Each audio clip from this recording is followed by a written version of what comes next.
Salam dostlar, bir nöre əmi oğluma futbol oynayacaq. Şut 7-dən də. Salam dostlar. Dostlar, mənim qapım buradır. Bu kralda biz Məhəmmədlə qapısı var, 4 metr ölmüşük. Burası Məhəmmədin daşının biri görsən bir, amma yanı oradadır. Mən də qapım bura. Mən getir orada.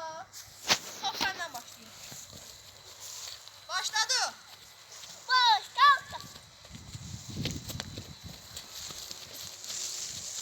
Dostlar, spişerliyi də mən edəcəm. Həm kameramanam, həm də sizə futbol səsləndirəcəm. Deməli İbrahim 1.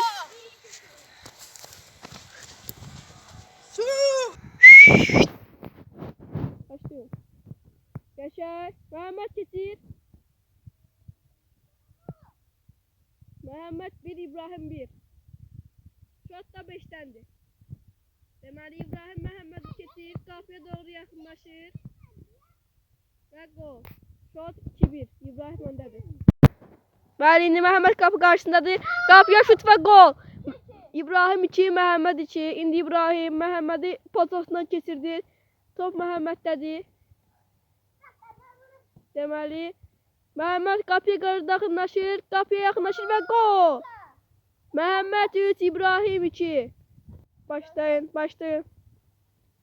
Deməli İbrahim qapıya doğru yaxınlaşır. Şut və çöl.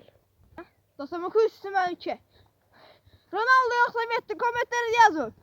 Dostlar, əgər bu videoya 15 like gəlsəm, videoda mən də oynayacağım. Mukku ilə mən olacağım, İbrahim də tək olacaq.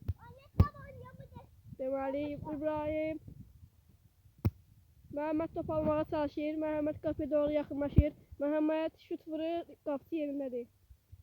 Deməli Məhəmməd topu alır, qapıya zərbə və gol. Məhəmməd 4, İbrahim 2.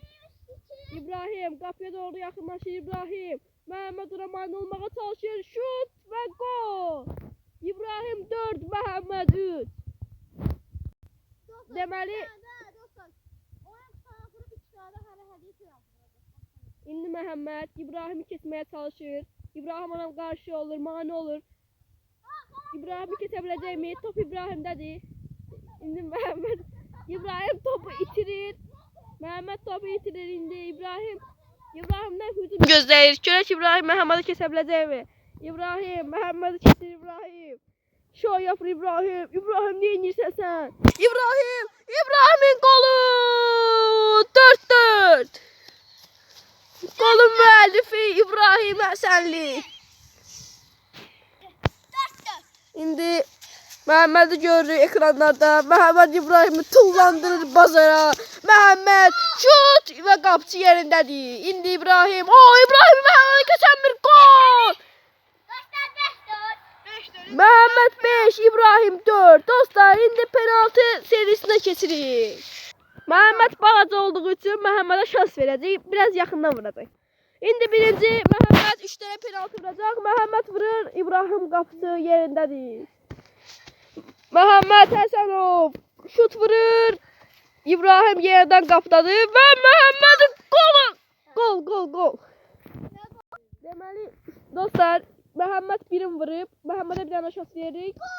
Bəli, Məhəmməd 2 dənə gol vurdu. İndi İbrahimdən sıra. Görək İbrahim neçə dənə gol vuracaq. Sən mən çək. Dostlar, mən buradan vururam, Məhəmməd ama buradan vurur. Mən oradan vururam. Qız 5'dir. Və qapçı. Deməli dostlar, hələ ki gol olmayıb. Gol, İbrahim 2-də birim vurub.